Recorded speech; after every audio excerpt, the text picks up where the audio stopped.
Give it up for Ayman.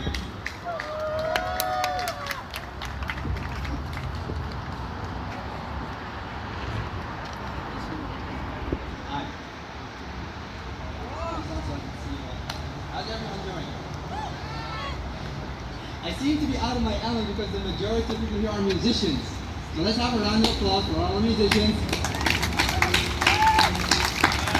You make my life very difficult because you're a tough act to follow. When I initially came here, I told them I wanted to do stand-up comedy. They said, okay, we'll put you in during intermission. And I don't blame them. I can't follow up. You see, if I have a guitar and I sit here and I play, you will feel bad for me if I sound bad, or if I don't do well, so you'll give me a clap. But if I'm not funny, if I don't make you laugh, then he's gonna be like, oh, bring the next person on. See, I put myself in embarrassing situations like this. It's kind of like when you're at the store trying to go buy clothing and you find that you're dressed just like the salespeople. And somebody comes up to you and says, excuse me, how much is this? And you just have to say, I'm sorry, I don't work here. Or an interesting situation which happened to me earlier when a lady comes up to me and now I was assuming she'd say, excuse me, I want to buy something for my husband or my son, can I please try this on you? And that would be okay. But she told me, excuse me sir, you're the same size as my daughter. Can I please try this dress on you?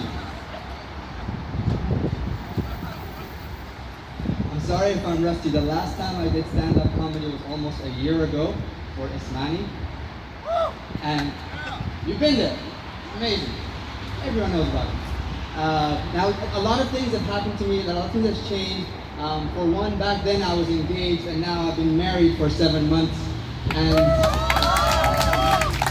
I realized that the joke was on me about marriage. Yeah, you go into marriage with all these thoughts that, yeah, I'm going to be different. I'm going to love my wife. She's going to love me. We're going to have the perfect life. Okay, the letter P doesn't work, FYI. We're going to have the perfect life together. But then you wake up one day, you look over at her and you're like, my God. Close to the microphone? Okay. You look at her and you're like, my God, I have to put clothes on your back and a roof over your head. It's like I adopted a big baby. And then you fall asleep. And then she wakes up, looks at you and says, my God, I have to feed you, clean up after you. It's like I adopted a big baby. And then she falls asleep. And then down the line you have your child, you have a baby, and you realize that life really does suck. Nothing against parents, we all want children, it's a lovely thing to have. So my wife wasn't from Kuwait.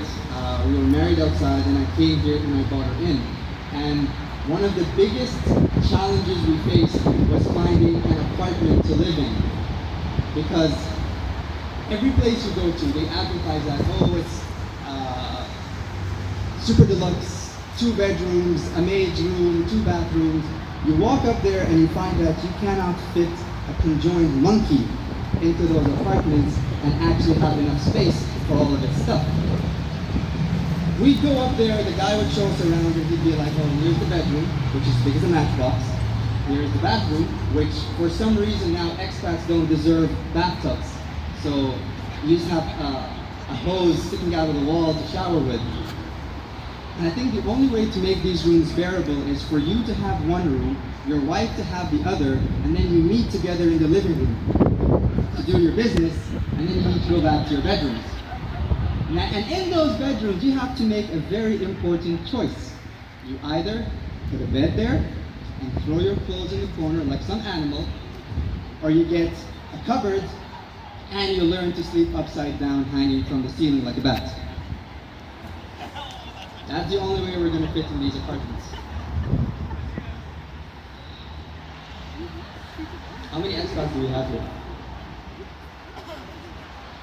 Okay, quite a few. Now, what was the biggest challenge you faced when you came to Kuwait? Especially if you're from the West, not if each an expat, it's easy to move here. But I have it on good authority. When people came here from the West, their biggest challenge was the bathroom. Especially if you go to a public bathroom.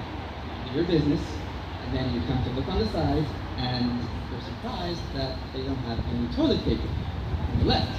But on the right, you have a water hose, which you would think, okay, so am I supposed to grow my own tree, water it, and use my own toilet paper? Embarrassing, isn't it?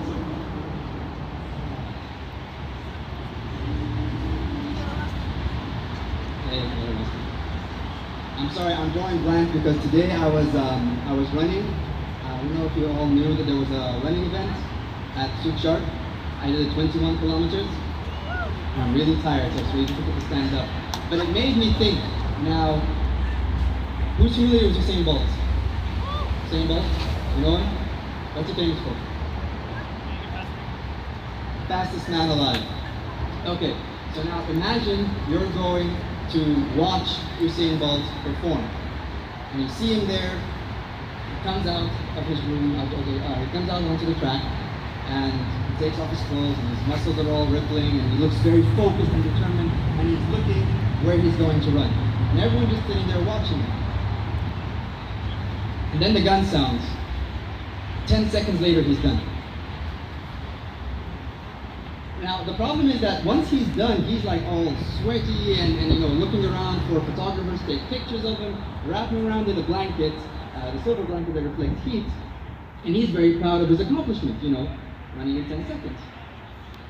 And that's exactly how men feel after sex. Now, you have the audience sitting up there looking at him and like, we paid all this money for a ticket, and at least take a victory lap around the thing, do something else. And that's exactly how women feel after sex.